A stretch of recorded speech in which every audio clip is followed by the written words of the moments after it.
Live चल रहा है। चलो। नमस्कार साथियों, मैं रजत सिंह, प्रदेश अध्यक्ष डीएलएड। आप सभी साथियों को बताना चाहता हूं कि आज बैक प्रकरण पर जो परीक्षा सारणी जारी हुई है, उसमें बहुत सारे साथी परेशान हैं और लगातार फोन कर रहे हैं। मैं आपको बताना चाहता हूं कि जिस तरह से कल सर्वेन विक्रम सर ने आश्वासन दिया था कि आप सबकी परीक्षा सारणी आज जारी हो जाएगी और प्रमोट संबंधित प्रस्ताव आज भेजा जाएगा उत्तर प्रदेश शासन को, उस संबंधित आज जो है मैं परीक्षा नियामक में उपस्थित हूं और पूरी जानकारी के साथ आपको अवगत कराना चाहता हूं कि आप सब पहले नंबर तो परेशान ना हो। दूसरी चीज, जो सर्वेन विक्रम सर और परीक्षा नियामक सचिव जी और 19 बैच प्रभारी मनीष श्रीवास्तव जी और 17 बैच बड़े बाबू विजय जायसवाल जी के द्वारा का जो वार्ता हुआ है, उसका पूरा सार इस प्रकार है। जो आप सबके पास परीक्षा का जो टाइम टेबल आया हुआ है, पहला सेमेस्टर, दूसरा सेमेस्टर, तीसरा सेमेस्टर और चौथा सेमेस्टर, उन सब का जो परीक्षा आपके पास है, उसके विषय में आपको मैं बताना चाहता हूं कि 17 बैच, 18 बैच, 14 बैच, मतलब कि 12 बैच से लेकर 18 बैच तक के जितने भी प्रशिक्षु का बैक लगा है, उनकी परीक्षा पीएनपी और एससीईआरटी करवाने के लिए आप सबको 31 तारीख से लेकर 11 अक्टूबर तक के बीच में परीक्षाएं करवा रही है। आप सब प्रथम सेमेस्टर में फेल हो तो जो है 31 और द्वितीय सेमेस्टर में फेल हो तो 2, 3, 4 और फोर्थ सेमेस्टर में फेल हो, तृतीय सेमेस्टर में फेल हो, इसी क्रम में 9, 10, 11 की आपकी जो टाइम टेबल घोषित किया गया है। आपका अगर 17 बैच के हो, 18 बैच के हो, पहले सेमेस्टर में, दूसरे सेमेस्टर में बैक लगा है, तो वह अपने जो निर्धारित समय है, तिथि है, उसमें अपना फॉर्म अप्लाई करके उस दिन परीक्षाएं दे सकता है। 18 बैच और 17 बैच का जिनका तृतीय सेमेस्टर और चतुर्थ सेमेस्टर में बैक लगा है, वह भी अपने टाइम टेबल जो जारी हुआ है उसके तहत अपना परीक्षा फॉर्म भर के परीक्षाएं दे सकता है। अब आती है 18 बैच। सबसे ज्यादा जो भ्रम है 17 बैच का बैक सेमेस्टर और 18 बैच का थर्ड सेमेस्टर और फोर्थ सेमेस्टर का, जिसका फोन लगातार आया और लगातार केवल एक ही प्रश्न मुझसे बार बार पूछा जा रहा था। तो उन सब के लिए जो है बताने जा रहा हूं, आप सब ज्यादा से ज्यादा इस वीडियो को पहले नंबर हर बैक प्रशिक्षु तक पहुंचाइए, जिससे मेरे पास जो फोन की अधिकता है वह कम हो। क्योंकि लगातार फोन आने की वजह से मेरा 2 अक्टूबर वाला जो आगामी रोजगार पे जो संघर्ष है, और आज प्रथम वरीयता का केस लिस्टेड था, मैं लखनऊ से आया, आराम भी नहीं किया, मैं तुरंत अशोक खरे सर के पास ब्रीफिंग के लिए गया था, क्योंकि आज प्रथम वरीयता के लिए आज केस लिस्टेड था हाई कोर्ट में। इसलिए आप सबसे निवेदन है, इस वीडियो को ज्यादा से ज्यादा शेयर करिए, हर बैक प्रशिक्षु तक पहुंचे, 17-18 बैच के छात्र और छात्राओं के पास पहुंचे, जिससे फोन की अधिकता कम हो और परेशान ना हो, भ्रम ना हो। आप सबका जिन लोगों का 18 बैच में बैक लगा हुआ है पहले सेमेस्टर और दूसरे सेमेस्टर में, उनकी परीक्षाएं थर्ड सेम की होंगी। जो है आपके जो समय है 2, 3, 4 का जो टाइम टेबल, अपना फोन दीजिए, उसमें मेरा एक टाइम टेबल आया है जो भी सचिव जी ने दिया है, उसको आप थोड़ा दीजिए खोल के, स्टेटस रजत सिंह वाले डालिए, मैं सबको बता देना चाहता हूँ। आप सब कृपया करके 1 मिनट बने रहिए, मैं आपका एक चीज बता दे रहा हूँ, जिससे आप सब कंफ्यूजन में ना रहें। आप वो व्हाट्सएप पे मेरा नाम सर्च करिए,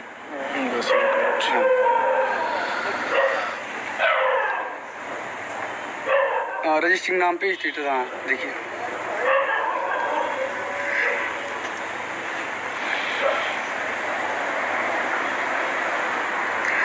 अठारह बैच में जिनका प्रथम सेमेस्टर में बैक लगा हुआ है, वह 30 तारीख, 31 तारीख, 1 तारीख को अपनी परीक्षाएं दे सकते हैं, जिस विषय की होगी। इस दिन आपकी परीक्षाएं प्रथम सेमेस्टर वालों की होगी, 17 बैच, 18 बैच में जिसका प्रथम सेमेस्टर में बैक लगा हुआ है। अब बात आती है द्वितीय सेमेस्टर की, तो द्वितीय सेमेस्टर में 17 बैच, 18 बैच जिनका द्वितीय सेमेस्टर में बैक लगा हुआ है, वह अपना 5 तारीख, 6 तारीख, 7 तारीख को निर्धारित समय में जिस विषय का पेपर होगा उस समय पे आप पेपर अपना दे सकते हैं, बैक का पेपर। अब बात आती है थर्ड सेमेस्टर की, तृतीय सेमेस्टर की। जी हाँ, तृतीय सेमेस्टर की जो परीक्षाएं हैं 2 तारीख 11वां महीना 2020 को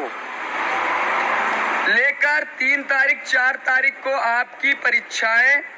तृतीय सेमेस्टर की बैक वाले प्रशिक्षु 17 बैच और 18 बैच में जिनका बैक लगा हुआ है वही ही केवल इस परीक्षा को देंगे, और जो 18 बैच में जिनका पहला सेमेस्टर दूसरा सेमेस्टर पूर्ण रूप से क्लियर है, उनका बैक नहीं लगा है, वह चतुर्थ सेमेस्टर का पेपर 9 तारीख 11वां महीना 2020 से लेकर 10-11 तारीख तक अपना चतुर्थ सेमेस्टर का पेपर जो जिनका सेमेस्टर पूर्ण है वह देंगे। पहला सेमेस्टर दूसरा सेमेस्टर के 18 बैच वाले और 17 बैच के भी। 17 बैच के जिनका थर्ड सेमेस्टर क्लियर है वो फोर्थ का देंगे, और 18 बैच में जिनका बैक नहीं लगा है वह थर्ड सेमेस्टर प्रमोट होने के बाद फोर्थ का देंगे। अब मैटर आप सबका फंसता है कि कैसे भैया 18 बैच के कुछ साथियों का थर्ड सेमेस्टर का पेपर हो रहा है, कुछ साथियों का फोर्थ का हो रहा है। तो मैं आपको बताना चाहता हूं कि आप सबके जो आज सुझाव परीक्षा नियामक से आज बैठक हुई थी उसमें ये निर्णय लिया गया है, जो इतने सारे बच्चों का भविष्य अंधकार में हो जा रहा था उनके लिए ये निर्णय निकला है का पेपर थर्ड सेमेस्टर का पेपर करवाने के बाद 20 दिन 25 दिन के बाद रिजल्ट आने के बाद नवंबर में उनका भी पेपर 4 सेम का कंप्लीट करा दिया जाए। तो इसलिए जो बैक वाले प्रशिक्षु 18 बैच 17 बैच के बैक 17 बैच के बैक सेमेस्टर 18 बैच में विषय बैक से जो परेशान है वह साथी परेशान न हो। आपके लिए थर्ड सेमेस्टर का पेपर दिया गया है, इस पेपर को आप अच्छे से पास करिए, परेशान मत होइए। आपके लिए प्रमोट के लिए या तो आपके लिए प्रमोट के लिए प्रस्ताव जाएगा या तो आपकी परीक्षा अक्टूबर में कराने के लिए जो है तिथि निर्धारित कर दी जाएगी। इसलिए सरवेंद्र विक्रम सर द्वारा कहा गया था कि जो लोग का बैक लगा है उनकी परीक्षा में अक्टूबर को करवा लेता हूं, और जिनका 18 बैच में जो है 4 सेम में जो प्रमोट वाला है थर्ड सेमेस्टर जो क्लियर है, सेकंड क्लियर है, थर्ड प्रमोट करके उनका भी मैं करवा ले रहा हूं। बाकी बैक वालों के लिए इतना सहानुभूति मैं कर दे रहा हूं, उनका पेपर मैं नवंबर में कर दूंगा, 1 महीने का अंतराल रहेगा। इसलिए कोई भी बैक वाले साथी परेशान न हो। अगर नवंबर में अक्टूबर में पेपर देने के बाद नवंबर में रिजल्ट निकाल के नवंबर में परीक्षा तिथि नहीं घोषित करता है परीक्षा नियामक, फिर उसी तरह SCERT परीक्षा नियामक में धरना चलेगा और आपकी तिथि आएगी और आपके लिए भी आपको भी जल्द सेमेस्टर कंप्लीट कराकर आपका भी आगामी भर्ती में बैठाया जाएगा। इसलिए अभी मैं आप सबसे एक विनम्र निवेदन 18 बैच 17 बैच के जो प्रशिक्षु बैक वाले हैं जो क्लियर वाले हैं 2 अक्टूबर को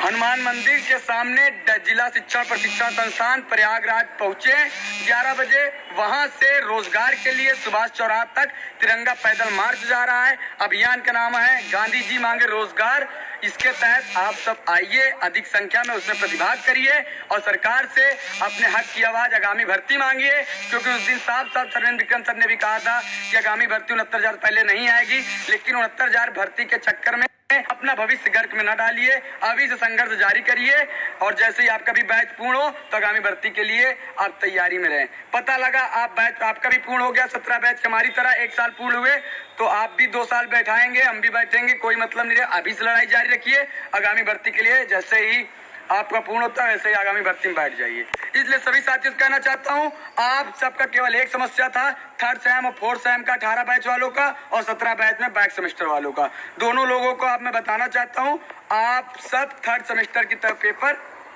जो है देने के बाद नवंबर में रिजल्ट आने के बाद नवंबर में आपकी परीक्षाएं फोर्थ सेम की करा ली जाएगी। और ये केवल 17 बैच 18 बैच के बैक प्रकरण वालों के लिए स्पेशली ये परीक्षाएं कराई जा रही है। इसका असर ये है कि SCERT में जो घिराव किया गया था, विशाल प्रदर्शन किया जा रहा था, उसकी वजह सारे बैक विषयों का पेपर आपका अक्टूबर में कराकर उसके बाद फोर्थ सेम की परीक्षाएं करवा ली जाएगी, जितने भी बैच छूट रहे हैं। और बस इतनी सी बात को मैं रखना चाहता था। बाकी आज प्रथम वरीयता का